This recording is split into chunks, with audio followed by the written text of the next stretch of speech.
my favorite deputy. Somebody's poisoned the water hole.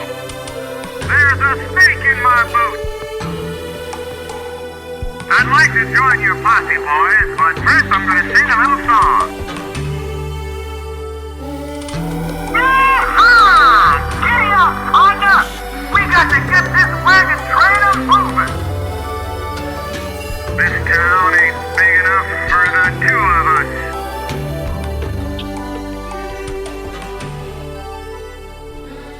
We're back. We're back. And lest you think we're continuing our trek through the stars, in fact, we're extending this series, one of the longest, if not the longest series we've done, if not in terms of films, then certainly in terms of time, because of all of the breaks we had to take because I've been so sick. And also impact on our lives. Oh, easily. What else could it possibly be, right? No, nothing. Paranormal like this. Activity leading us to go to the Paranormal Activity play? Possibly. Yeah, TBD. Yeah, TBD. The future is unwritten. Yeah. What else? What other franchise has had this much of an impact on you? Oh, maybe like the good movies. Maybe like the Bergman movies. Yeah, the Pasolini. I didn't walk away from the Bergmans or the Pasolinis wanting to watch the 90s Bergman or Pasolini TV shows. That's extensions right. of those films. You didn't. Though I would watch Sallow: The Next Generation. Yeah. It's doing like Trump this, and Epstein. doing this this series has resulted in both of us taking on a massive project of watching a TV show that has how many? 150? 170 Yeah. hours of content. Yeah, from 30 years ago. Yeah. So that's like a tangible effect on our day-to-day lives. Oh, huge. And as I was saying in one of the other episodes, I genuinely think it's making me a better person. Yeah, I hope so too. It's making me smarter, braver, kinder, Harder, better, faster, stronger. more courageous. I hope it's making you a better person. I genuinely think it is. I was thinking of this on the toilet this morning. But it making you a better person? No, Benjamin Turnbull got out of bed and he ran to the podcast station. Because you're When listening Alex to the found out, Kinks. he began to shout, and he started the recording session. Okay, that's not 'Cause bad. he saw Paul Simon. Oh, Paul Simon. Oh, I'm so stupid. I'm so tired. I'm sorry. It's This is okay. so early. I did see Paul Simon. There goes Ryman Simon, I said. And he was great. He's 84 years old, but he still got it, baby. You still got the juice? It was really beautiful. He did like a first set of like his last album, right? Which is not bad. It's not anybody's favorite, of course. Then he came back and he did all the hits, and he did some Simon and Garfunkel songs and encore and all this stuff. The funniest part of the night, okay, a couple of funny things. I went with Tito. We met up with our other friends, Hope and Sean, there, and sitting on the lawn, of the now renamed What is it now? RBC Amphitheater. It is no longer the Budweiser stage. It is the RBC Amphitheater. They went from amphitheater to stage back to amphitheater. Which Yeah, is it was the funny. Molson Amphitheater. Then it was the Budweiser stage. Now it's the RBC Amphitheater. Soon to be the Canadian Tire platform. Oh, I mean, I'd prefer that. Our RBC is clearly the worst of all those companies. Like now, as somebody who doesn't really drink much anymore, I don't know if I can really support Budweiser or Molson or whatever. Sure. But and surely they're responsible for a lot of death. But RBC is a bank. You have to understand. Banks are evil. And you don't bank much either now as well. Oh, I keep all my money under a mattress. I actually took it all out of the banks after watching It's a Wonderful Life. And I keep it all under my mattress with my guns. But we got in there. Oh, they wouldn't let me take in my bagoo. And I said, what do you mean? Like, I specifically brought my bagoo. That's crazy. To not bring my backpack. And they were like, well, once we change names, like there's new policies. Like fucking RBC, fucking fascists. It's a bag. It's like a grocery bag. It's no different than, a woman's purse. Yeah. So, but they were like, they would let Tito in with her purse. So I just like put the bag in the purse. Like, okay, fine. Like it's just so arbitrary. That's a terrible policy. Yeah, it's terrible. And what else did we see there? Oh yeah, there was when we first sat down before we found our other friends. we're sitting down at this like this kind of middle-aged man and this very young woman and a dog. And I couldn't tell if it was a father and daughter and dog, or if it was a old man, a creepy old man, and like a very much younger woman, because they were sitting in a way that I don't think a father and daughter would sit, if that makes sense. I'd love to see that position. We moved, and then we saw kind of lady in a marijuana leaf hoodie. I'm just waiting for her to light up that joint. And boy, oh boy, when Paul Simon's second set started, there it was, you know? I'm surprised she waited so long. Thought she would have been token up during the opener. Maybe she was. I don't know. And then lastly, this was so fucking annoying. The encore happens, more songs. The band, everyone in the band is out there and everyone bows and everybody leaves and Paul Simon's alone on the stage. Acoustic guitar. All the lights go off, just some spotlights on Paul, and he starts to play Sounds of Silence. And it's like, it's incredible, right? It's quiet, and it's beautiful, and everyone's very quiet. And there was one guy on the lawn behind us who was like, "Oh my God, this song! Yes! Oh my God, Sounds of Silence!" And it was so. I looked at him with the look that's like, "I'll fucking kill you. Shut the fuck up, you fucking cunt. I swear to God." Like, it was so fucking annoying. He was like, "Yes!" It's like he couldn't believe that song was, and he started singing along. And I think like probably 5 or 6 different people looked at it and just stared daggers into him. And we're like, I don't want to hear you sing this. The song is called Sound of Silence. Silence, my friend. He was filling in for Garfunkel. Oh, it was awful. I kind of respect it. That man gave himself the opportunity to duet with Paul Simon in an amphitheater where everyone else was quiet and so loud. Respectful, and he sang along with Paul Simon when you were all too afraid to. Well, I didn't want to cause a fuss, and it also, I just thought, like, I was at first I was annoyed, and then I thought it was just really funny, like that the response to Paul Simon playing Sound of Silence was somebody going, "Yas, Queen." Yeah, that is funny. Like, that being his first reaction is very funny. I don't know, I mean, like, most people probably got like shivers running down their spine or goosebumps. People just got and very he's like, quiet. "Yeah!" It was like, woohoo! I can't believe he's playing the most famous song he's ever written. Wow! That's good. Annoying. Anyway, we're here to talk about Toy Story 5. We're back in Pixar world. Babes in Toyland. Yeah. Me and Alex, we're in our diapers. And we've got a fleet of Buzz Lightyears. Yeah. We're taking a break from Star Trek, but we're going to Star Command. Yeah, Star that's Command. smart. Zurg and whoever. Remember Lightyear?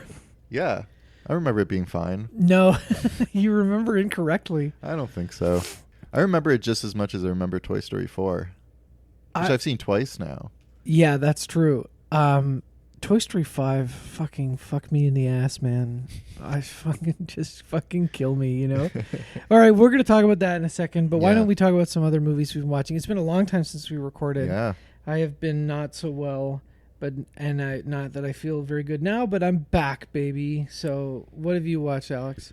Well, speaking of Paul Simon, I watched his compatriot, Art Garfunkel, in the film Carnal Knowledge. Oh, bullshit artist. Jack Nicholson, yeah. That's quite a film, eh? Yeah, I'd never seen it before, and it was I was so impressed by how, ahead of its time it kind of felt, Yeah. And if, I wasn't live back then. I wasn't there to, see the kind of free love sexual revolution of the 60s give way to kind of 70s cynicism and stuff like that, but this felt like it kind of encapsulated that kind of transition in an interesting way, charting the kind of relationships and the courses these two guys' life has taken over several decades, Art Garfunkel and Jack Nicholson, and just watching their kind of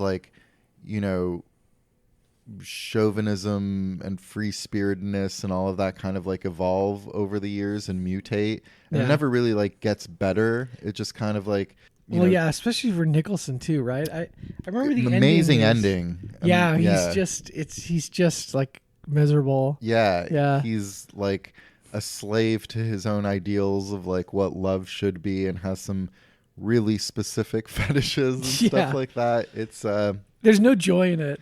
there's no joy. Yeah. It's kind of like a joyless movie for the most part. It's you pretty know? miserable. It's like Well, except for the joy of them at the very beginning when they're supposed to be college like students, and they look like they're like 50 years old. yeah, they're the oldest looking college students since we were in college. Yeah. But even then, like, you know, Jack Nicholson has that competitive streak and seduces Art Garfunkel's girlfriend like simultaneously. It's just bizarre male behavior, and it was like, yeah, just really shocking to see that. And these frank discussions about sex take place in the early 70s. You know, Yeah. it really felt like, and I heard that the Mike movie, Nichols, man. yeah, Yeah. it was like, was it like outright banned for a while or something like that, or it was just like harder to find? I don't know. I'm sure It caused you know, a bit of a uproar or Yeah, a stink, you know. definitely. It's so frank. Well, just think about like him, like Nichols is like a, you know, I don't know. I guess it's not. Is it counterculture really? Like not really.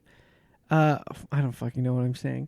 But like think about his first few movies. You'd think, wow, this guy's like the greatest director of all time. Like Graduate and Carnal Knowledge in particular. I guess Catch-22 like has its fans. And then you get something like Day of the Dolphin, which is just like turgid. But you know, whatever. He's made a lot of great movies. And then of course Elaine May as well, his partner in Crime, the crime we call comedy.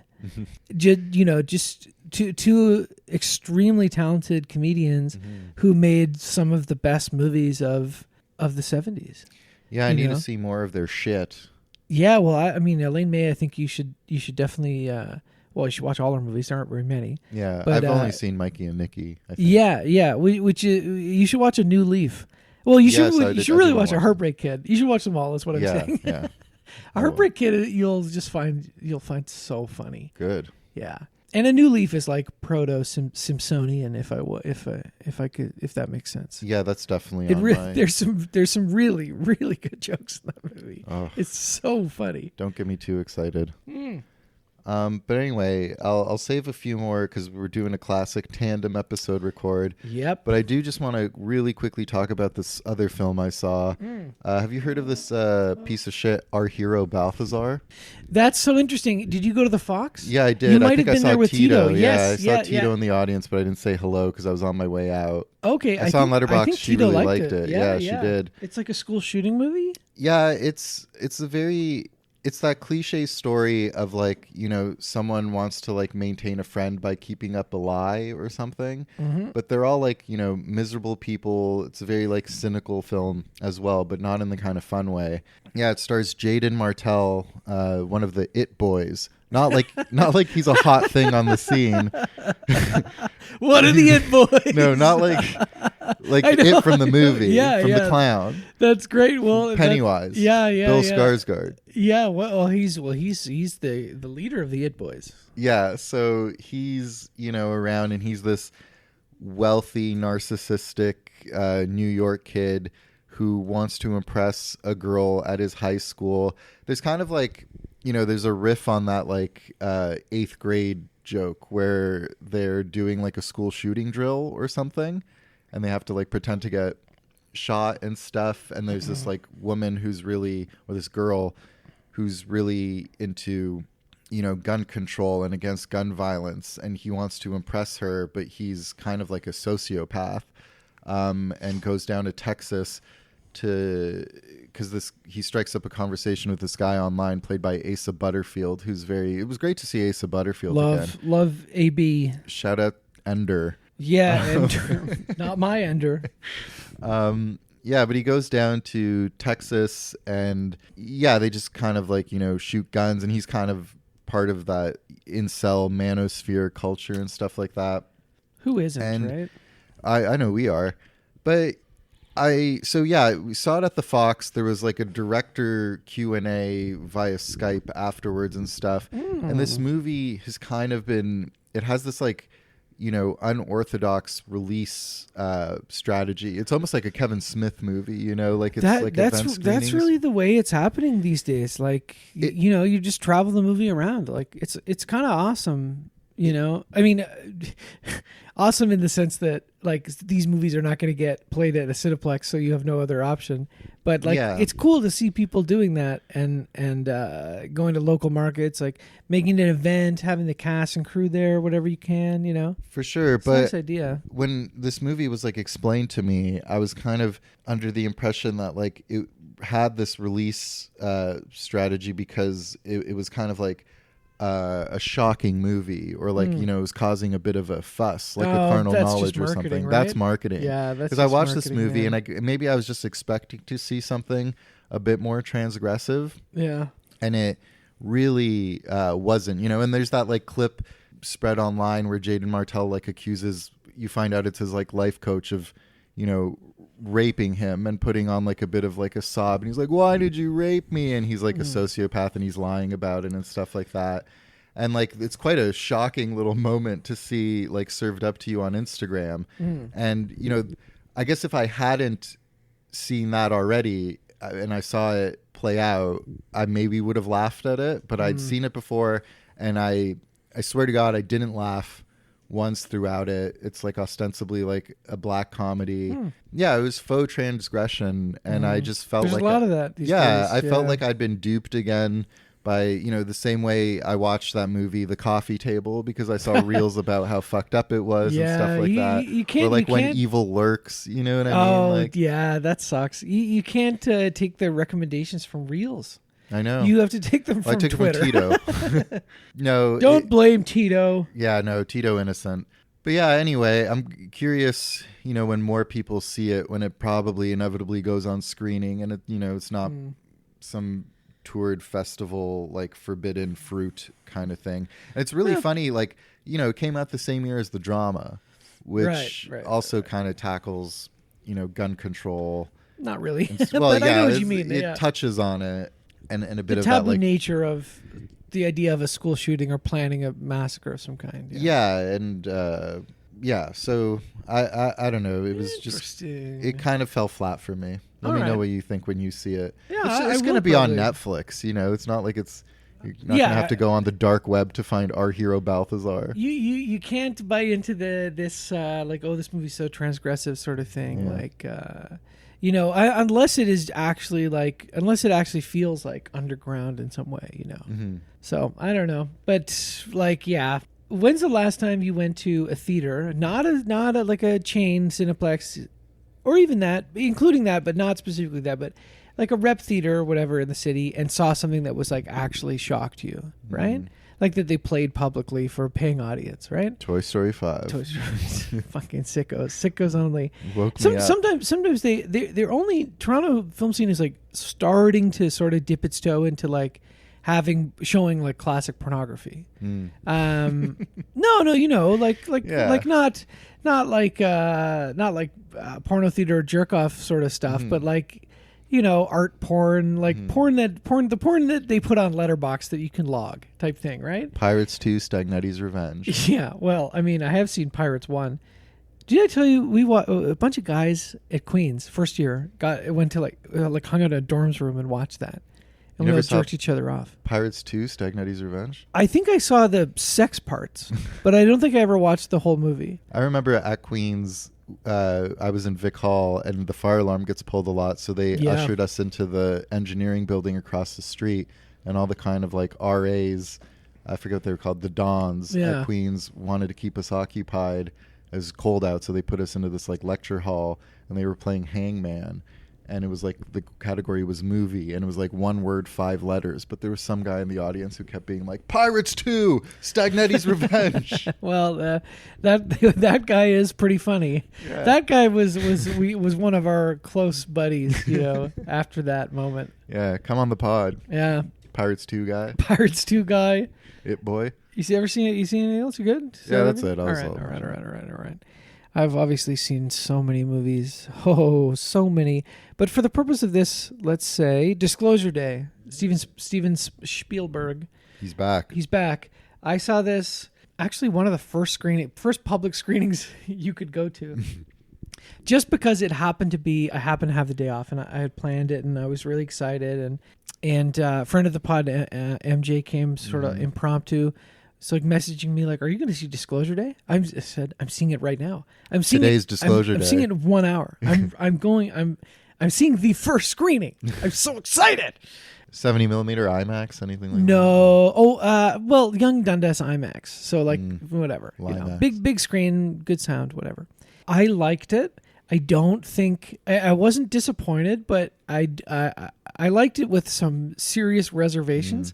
I think that, as many have pointed out, there's definitely some scripting issues, like some pretty weak sort of script moments and whatever, which is fine. But boy, like when it's going, like, you know, he knows how to make a fucking movie, right? There's some really great sequences in it. And of course, like, as a big Alien guy, it was very satisfying because the movie treats it as fact, right? And it's not really about like, oh my God, did you know aliens exist? It's like, aliens exist. It's just a matter of how are we going to get it out there? And it's so funny that Steven Spielberg, like, you know, this like naive kind of, I don't know if it's naive. That's what the word people are using, but just this isn't my opinion necessarily, but just what people are saying, like very naive sort of lib coded boomer, like kind of idea that the way that we're gonna make change in the world, the way that the world is gonna wake up to this new reality is if we all just watch the news. Remember watching the news? Like, remember learning about events on the news and how great that was? One of my other friends saw it and was saying, kind of comparing it to like Close Encounters and how the alien encounters and Close Encounters are treated with so much like wonderment and awe and like, you know, unknowability and everything, and how this is so like, you know, the opposite of that. And I was telling them like, yeah, you're right. But the reason is because Close Encounters is science fiction and Disclosure Day is a documentary.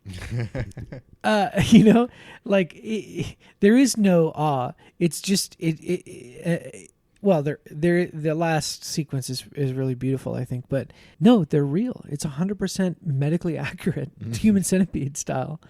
So yeah, I enjoyed it. I do not think it's his best movie in however many 20 years or whatever. It's, you know, I think it's not as good as like say his last two movies like Fabelmans or West Side Story, but I did really enjoy it, and obviously it's right up my alley.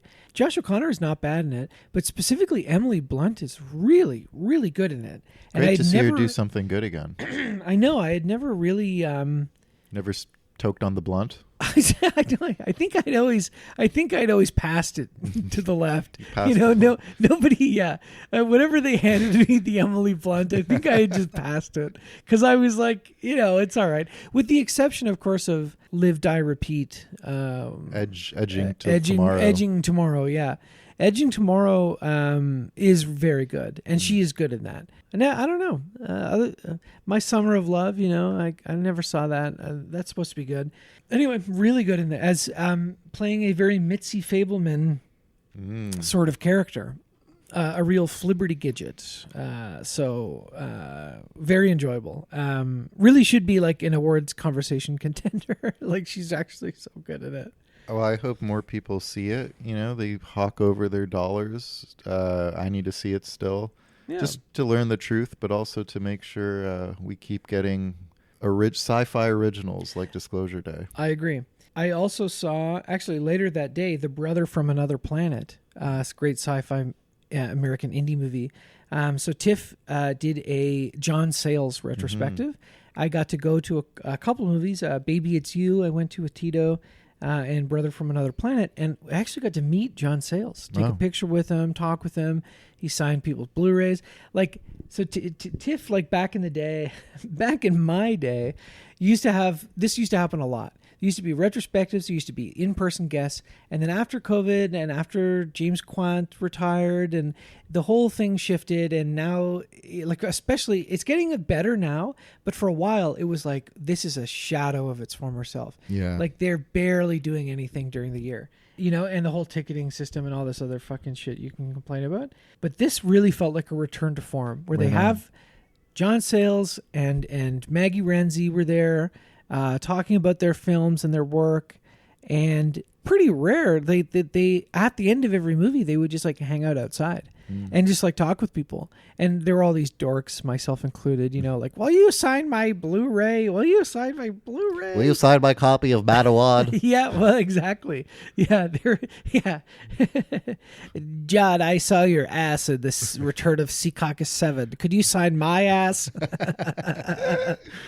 So I wasn't able to go to all of them, obviously, but I kind of was on a sales kick. So a salesmanship.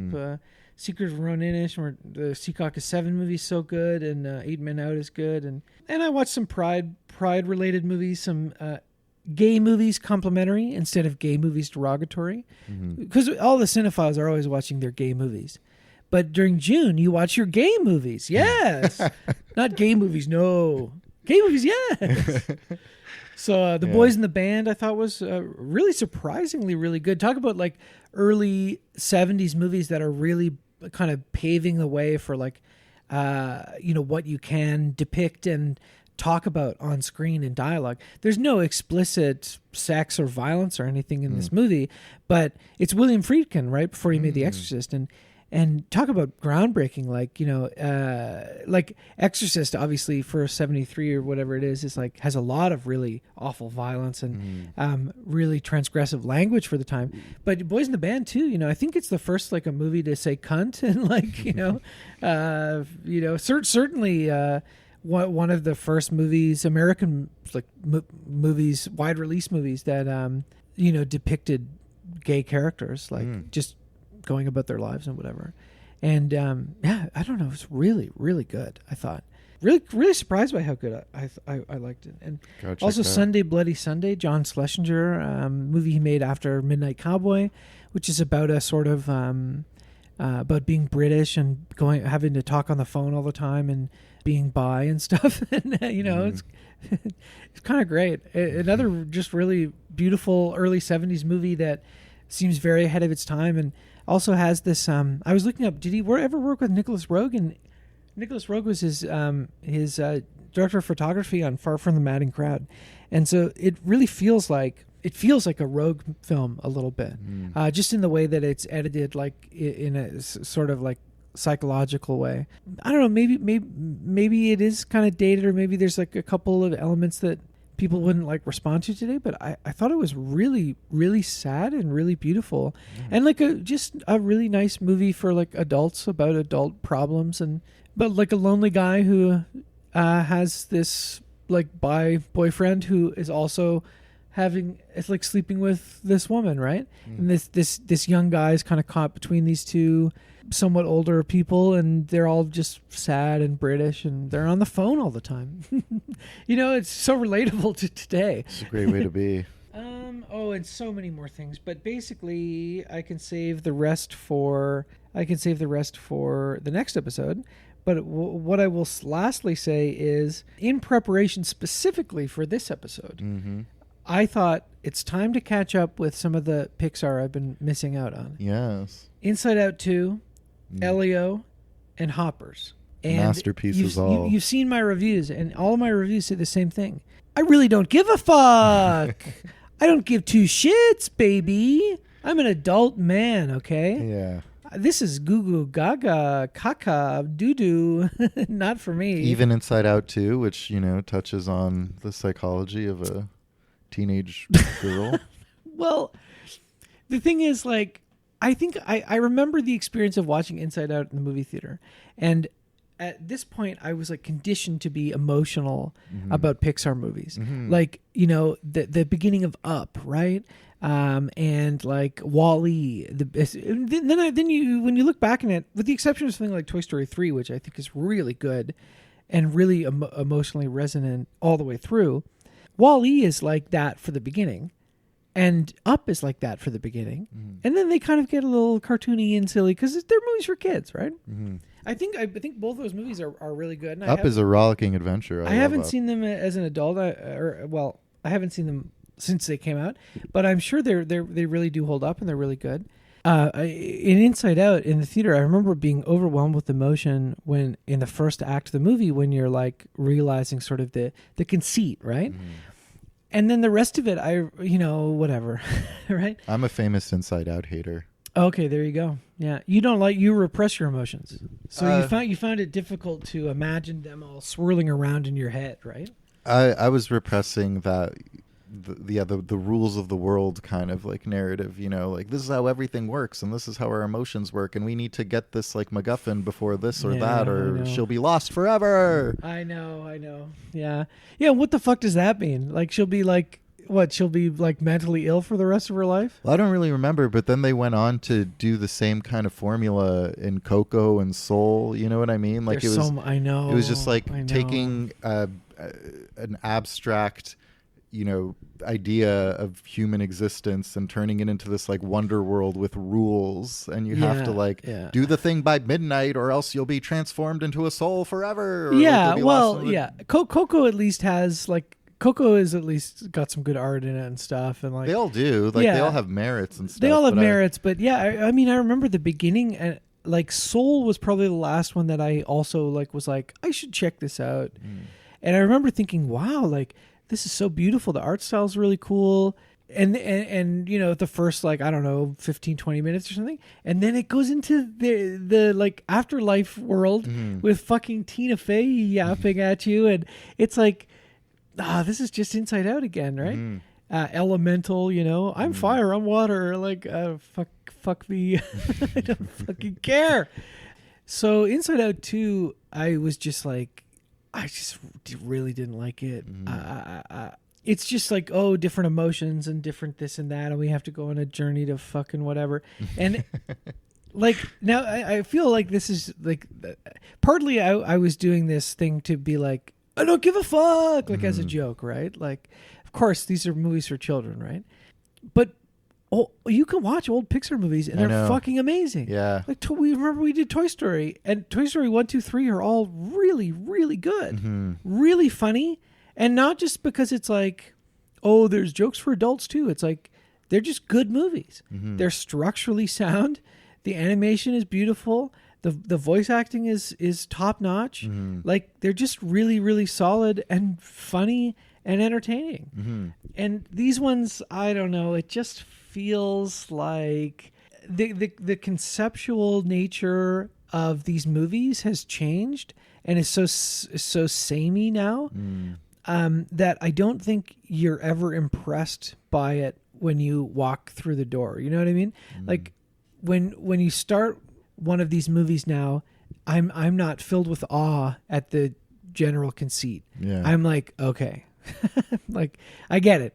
Like Elio is about a lonely boy who gets abducted by aliens, and that should be right up my alley, right? I even thought about seeing that in the theater. I was like, aliens, awesome. And it's fucking annoying. It's fucking annoying. And Hoppers too, I heard got really good reviews. And it was just obnoxious. Like I just thought it was like, it's like Minions or whatever. It's just like too much like Minions. Apparently the new Minions quite good. Apparently Minions are really good. I haven't seen any of those Despicable Me or Minions movies. I think I've seen a Despicable Me movie, but I've never seen a Minions movie. I really want to because I love gibberish. I love gibberish and hijinks. Woo, wooby doobie. Bambunama. Yeah, gooba gaba. Yeah. Sure, yeah, we could do that. Yeah. Maybe next. Well, that leads us into our primary discussion today, which we will discuss for, I would say, 10 minutes or so. No, we'll see. A little bit longer. Toy Story 5. Yes. Alex and I, two 30-something-year-old men, had to go see Toy Story 5 on its opening week for this fucking podcast. No shame in the game. No shame in the game. And I did go with Tito the other day, so I literally did not feel shame, as I did not go as an unaccompanied adult man who looks like a pervert. I went with a friend of the pod, other Ben. Nice. So two grown adult men tucking in for a bit of Toy Story 5. Well, that's okay. You're it's less stranger danger than if it was just you by yourself. It's Pride Month. It's Pride. You could be two. You could be a lovely tall gay couple. Yeah. Oh, the tall man was back. Remember Ben's Freak Corner? Yeah. The tall man was in the Tim Hortons. He was so big. He's not that big. Have you seen him? No. He's huge. He's huge. He was ginormous. He's Backrooms Alex. He's he could be. What's he doing out here in the front rooms? That's a great question. Get back in there, pal. Yeah. Well, how was your screening of Toy Story 5? I came out of it in a daze, in a stupor. Mm-hmm. No, this is obviously like Pixar's flagship property. Yeah. Like this is huge, So I think they probably put a bit more care into Toy Story than some of the other stuff they've got going on. I would think so. But I do think since Toy Story 3, which had such like operatic levels of despair and, agony and stuff, I really do think that they mined all the existential possibilities of this concept all the way back in Toy Story 2. Toy Story 1 introduces this idea. It's really neat. It's really awe-inspiring. It's the first full-length CGI animated film. Mm-hmm. Huge deal. So imaginative, so creative. Mm-hmm. And then Toy Story 2 kind of looks at like the darker aspect of this conceit, and it's like, how do these toys feel when they're like abandoned or forgotten by their owners who like move on and stuff like that? Yeah, or how do they feel when they have to live their life in a package? Yeah. In the hands of some fat man who collects them. Yeah. And Alex, this just not to cut you off, but I actually bought a toy the other day after seeing Toy Story 5. Ben's rummaging in a backpack with one hand right now and just staring at me. Yeah, I pulled my hand out. It's covered in honey, like Winnie the Pooh.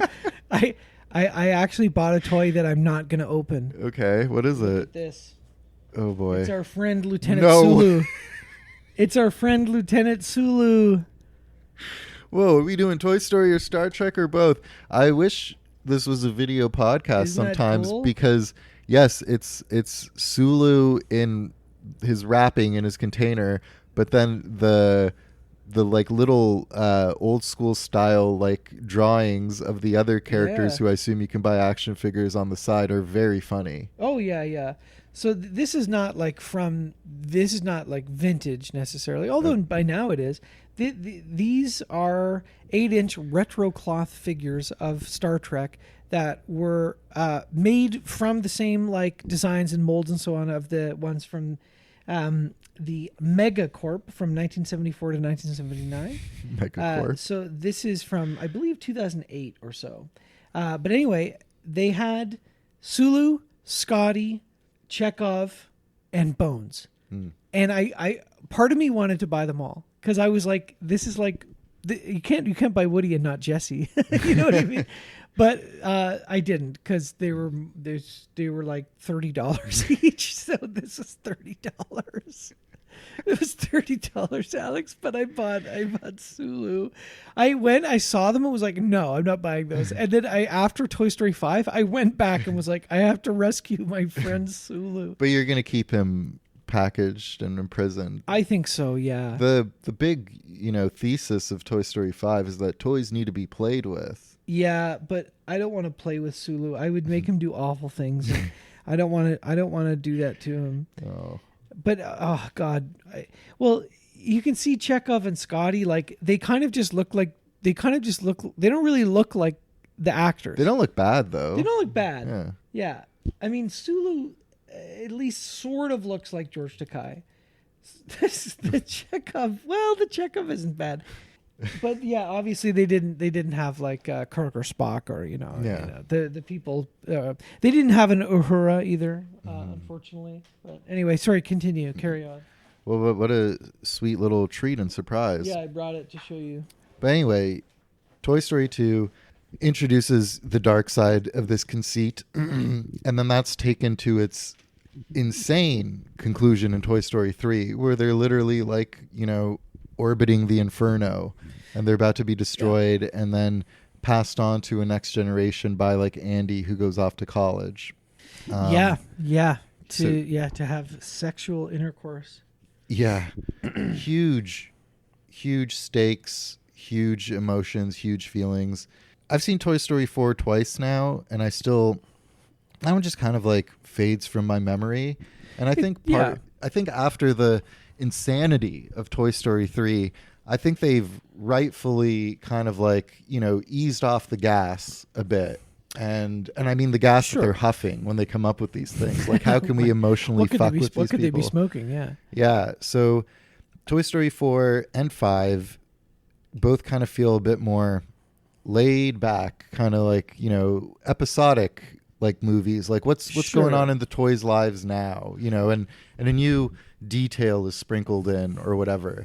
And I think that's good. I think that's a good approach. I don't want to go back to the insanity of Toy Story 3 because where that would have to be now would just be fucking psychotic. They can't keep escalating it. Yeah. Yeah, it would literally be like the toys.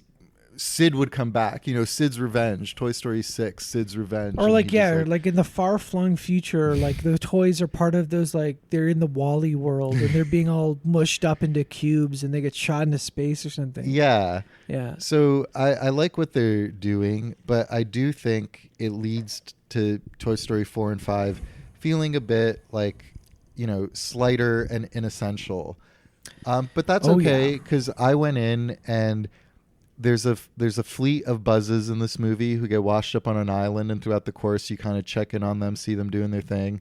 That made me smile. I had a few chuckles, and you know what? There's this stuff they take it back to, speaking of Toy Story 2, back to the saga of Jesse and Emily at the ranch house and stuff. And there's kind of like a big reveal surrounding Jesse and her owner, and they got me. The sons of bitches got me, and that made me emotional too. Yeah, they're good at it, and there's so much like baked in nostalgia for this franchise as well. It's like their flagship franchise. It's kind of my childhood's flagship franchise, So, and I have a lot of love for Toy Story 2. Like, I think that movie's kind of like underrated when people talk about Toy Story. So seeing Jessie have that moment with her owner and stuff, not like physically, was just it worked. It worked on me. It was pretty powerful. Yeah. And then they sprinkle some like, light tech bullshit throughout it. Yeah, that's kind of like it's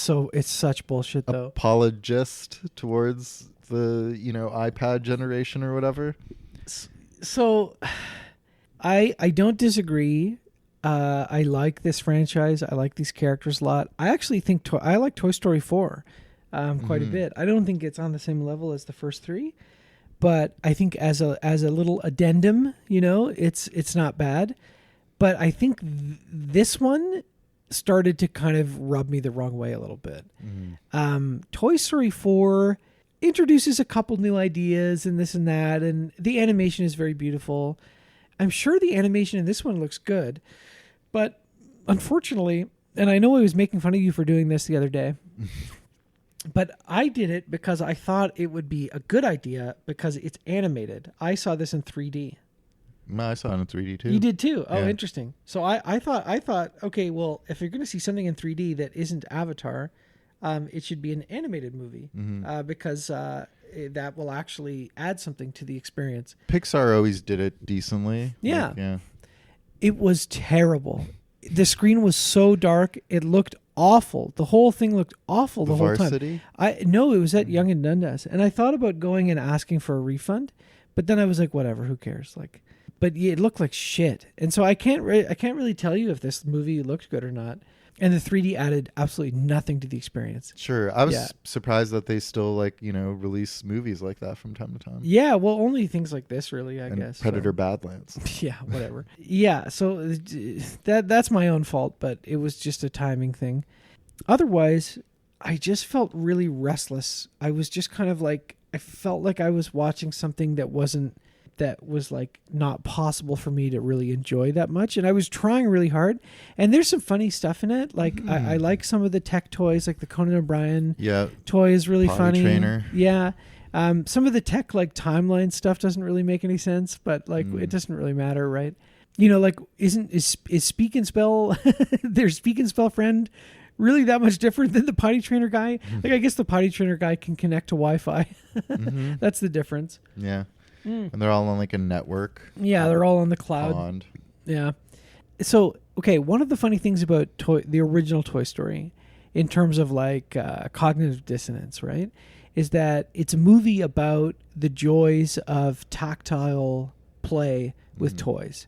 And it is also the first computer generated movie ever made, right? And you know that's funny.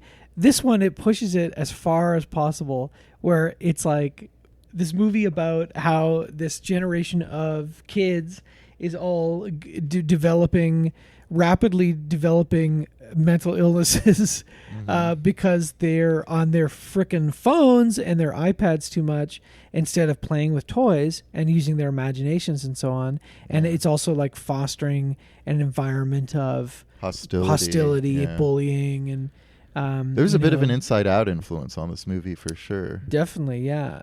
And that's all fine and good, but you know, like this movie is going to be watched by fucking kids on their Disney Plus like iPads. You know what I mean? Like it's just kind of funny. Like I think the whole toys versus tech thing is not a bad idea, right? For what the next Toy Story could be, of course. But I don't think they really do much with it. I was kind of wanting it to kind of land on the side of like, instead of this sort of apologist sort of both sides is sort of thing. I was like, what if it really comes down hard and is like, this shit is ruining your kids' brains? That would have been more respectful. Like, I think so. If it was less like Alex Garland's Civil War, you know, this is the Alex Garland Civil War of the Pixar universe. They do shoot Nick Offerman at the end. Yeah, he does beg for. Yeah. Please don't kill me. Please don't kill me. Don't kill me, Buzz. Don't kill me, Joy, because that's Amy Poehler, voice of Joy, the Inside Out character, who is his friend on Parks and Rec. Oh my That's God. right. It all comes together. Yep. Disclosure Day. There's just something about this movie that rubbed me the wrong way. Like I don't know.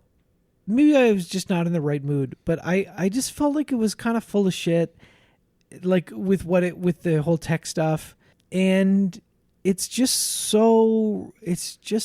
a cash in. Like there's nothing new about this, with the exception that it's nice that they made like a Jesse centered movie. Yeah, right. It is nice, and I will be honest with you that I got a little emotional at the end, and we can just tell you what happens. Spoilers. Basically, like Jesse ends up back at the childhood home of her first owner, and ends up finding like a box buried under this tree, like a time capsule. Yeah. It's got Pogs. It's got Tamagotchi. No, it's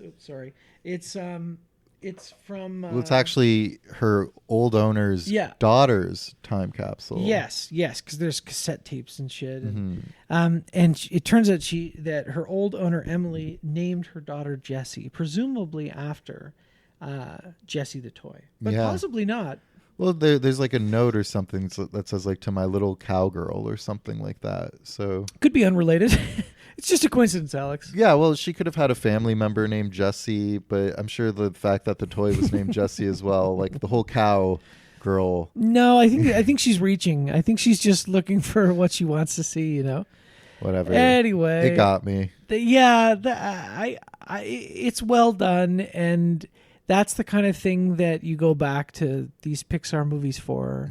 That emotional moment that is very cinematic and like very beautiful, but the rest of it, I just like, it just kind of ticks me off a little bit. I don't know.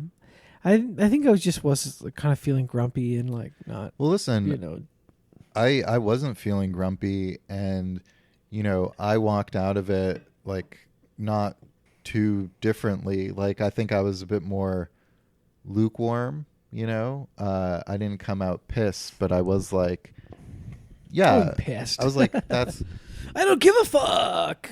That was relatively slight and very centrist when it comes to its take on tech v toys. And yeah, like I've been kind of, you know, cynical about Toy Story even back to 4, you know. Sure. I think that's like a pretty inessential movie and more of a cash grab.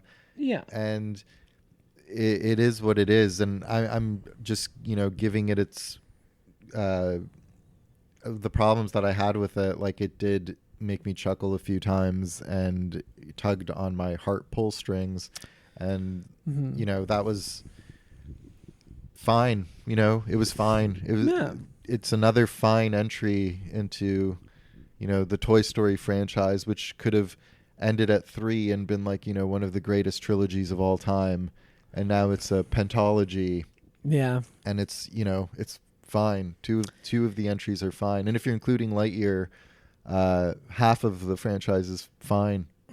Well, let me tell you that I also saw Jackass 5. Oh fuck, I really want to see that. And comparing these two, they're actually quite similar films. They're both the 5th entries in their franchises, Yeah. and you know, maybe the last. Definitely in the case of Jackass, the last. That's how it's being sold.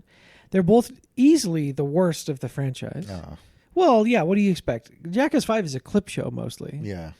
It's not bad, but it is what it is, right? The highs were so much higher. Well, it's just not really a new Jackass movie. Right, It's okay. like kind of it's a bit of a cash grab itself, right? Okay. However, only one of these two struggles to justify its existence to me, and that's Toy Story 5. Sure. Why does it exist? Toys versus tech is their angle, but Jackass 5, its purpose is clear. It's to display Chris Pontius's cock and balls and ass on the biggest possible screen. He has a You good know? cock and balls. Oh, he's And got a ass. sweet cock, and you see it in this movie, and it's so funny. It's so funny. This movie, Jackass 5, is pretty funny. Well, the intro of Jackass Forever was so good with like Chris Pontius's cock as Godzilla. Yes, very funny. It was Yeah, really but well done. also that should have been the last one. Unfortunately, I think this doesn't like ruin anything. It's just sort of like, oh, okay, like all right, Grandpa, you know.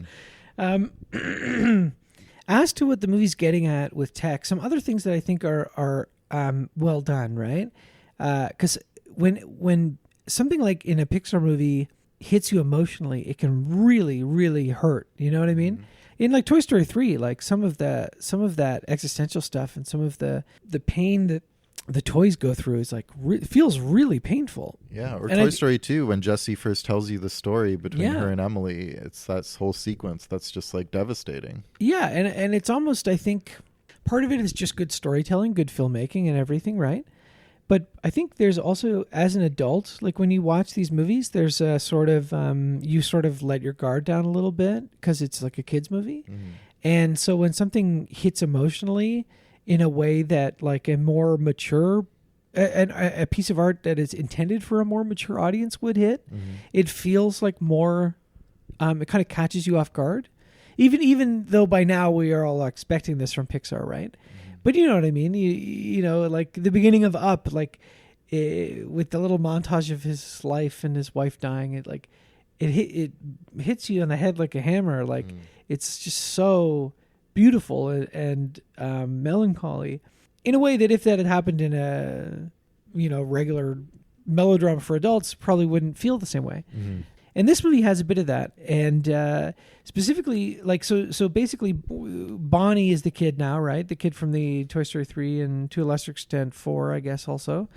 And she gets like a lily pad, which is like a junior iPad sort of thing, like with a bunch of fun children's games, but it's also like a social networking app. Yeah. And so some of the scenes of like her, just like how she changes immediately from like this, she's always very shy, like with other kids, right? And part of the idea Painfully shy. and part of the idea that her parents are going to get her this lily pad so that she can connect with her friends, right? Because all the other kids seem to have one. Yeah. And she's like, what do they say? She's like 8 or something, right? Is that right? Or is she a little younger than the other kid? I don't know. Not sure. Anyway, and then as soon as she gets to the lily pad, she's just like screen time, locked in, zombie iPad baby, and it's disturbing. You know, you see her just like she gets out of bed in the morning and goes right to the pad. You know, Yeah. and like she's walking around looking at the pad like da, da, da, da, da. You know, it's just like, you know, it's like me and my freaking phone. Do you know how much screen time on my phone said I had the other day? My screen time things are off the chart. But I don't even want to tell you. It's embarrassing. Mine's embarrassing too. I don't even check anymore. It's so bad. Yeah. Yeah, that stuff was cool, but you know what didn't really work for me was like some of that kind of like Inside Out influenced like kids bullying type thing. Oh yeah, like, the group chat. Did you not like that the group chat was making fun of her? Was not crazy about like the group chat or just kind of like the way that like these children were, the interpersonal relationships of children were kind of represented. It felt very much like adult Pixar like creatives being like, okay, like now they're mean to her, and it's like just a very maybe that's what it's like out there on the pond or it the might cloud be or on the pond. Yeah. Do you think do you think kids are making fun of other kids for playing with toys instead of being on their iPads I don't know. and like watching bestialities and ISIS beheading videos and so on? Maybe. I've dated myself. It's cartel videos these days. Cartel's been around. I've dated myself again. I don't know. And we'll never know. That's the thing. We can only hypothesize. Yeah, I mean, neither of us have children, of course, but but have you heard this show? But I have a little nephew, right, who's just turned 3 years old, and he is very much not an iPad baby. Mm. He does not have a lot of screen time. His parents are very, not like, draconian about all this shit or whatever, but they're very conscious of it. Mm-hmm.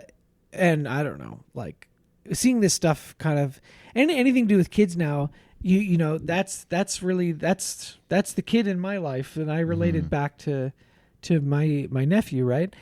And God, I just hope he doesn't become like some little iPad kid until he absolutely has to. Like, I know eventually everybody has to get their phone or their this or that, right? Mm-hmm. But he's just such a imaginative kid. He's running around, he's playing, he's making all this crazy shit up.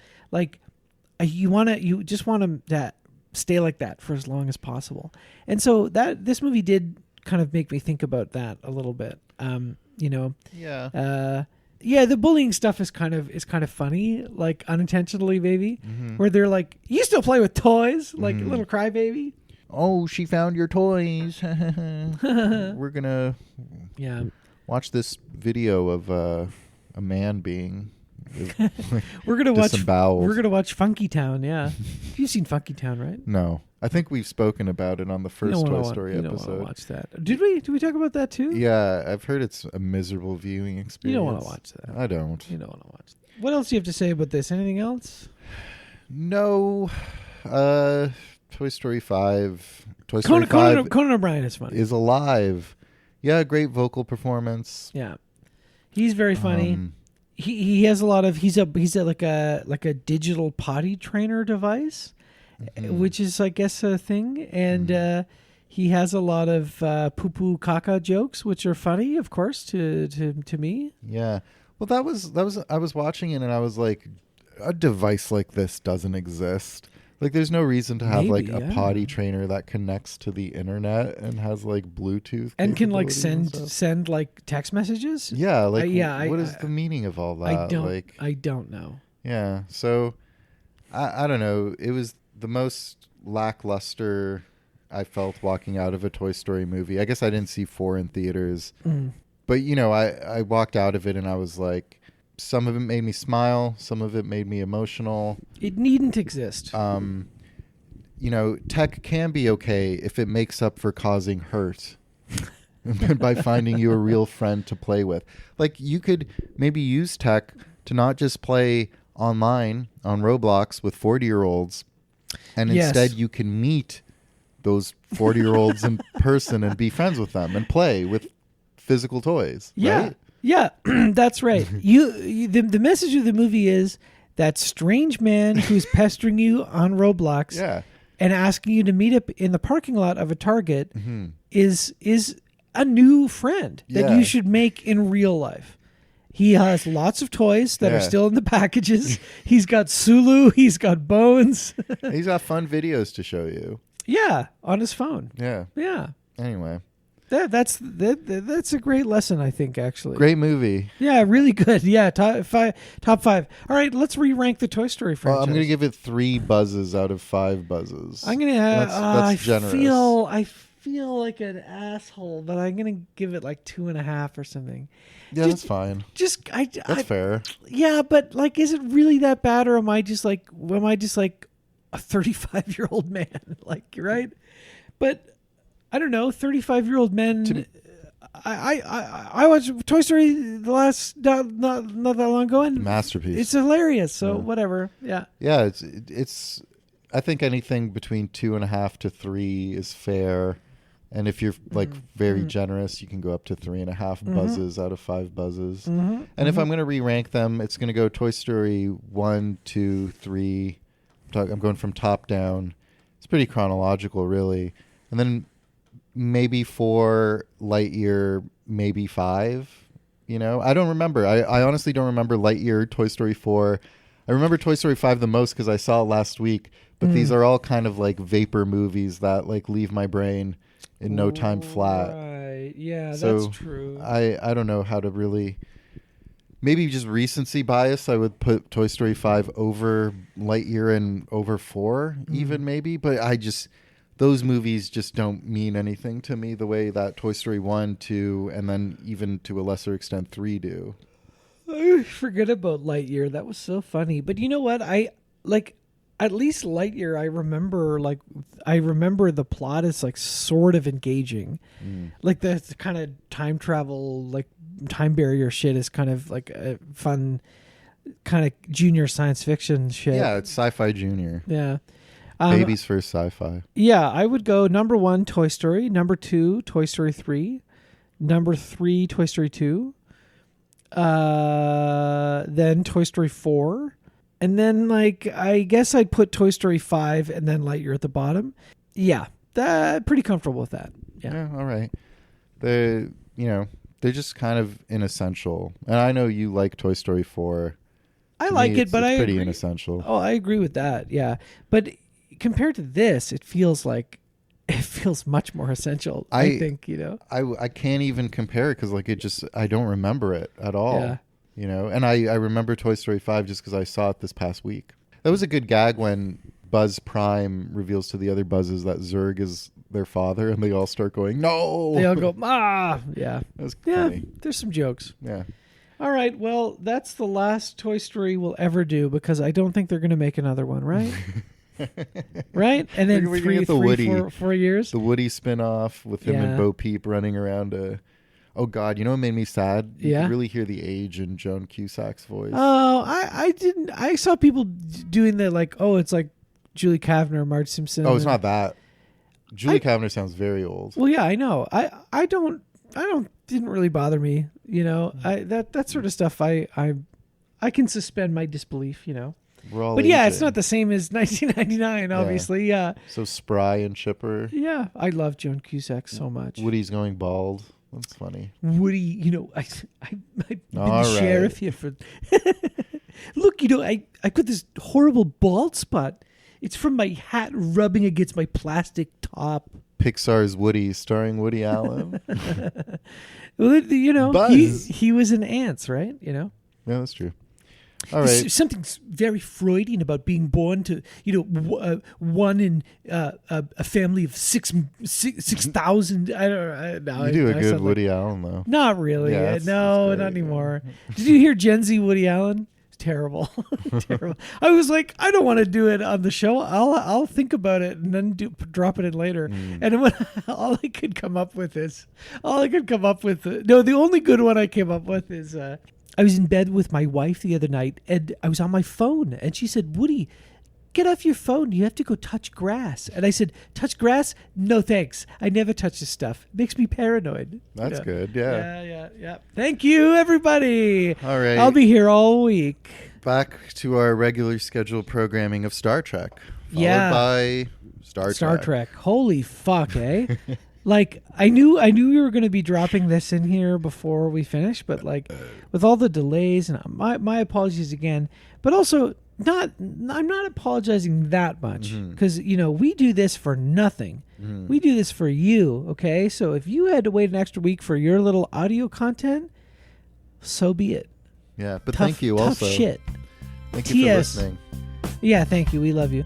And we'll be back for Star Trek Beyond. Through the days of the blades of the grass in summer, parachutes for the free fall of being younger. I memorize the sound of your barefoot steps, running Somebody's wild. poisoned It's the been water a hole. long time.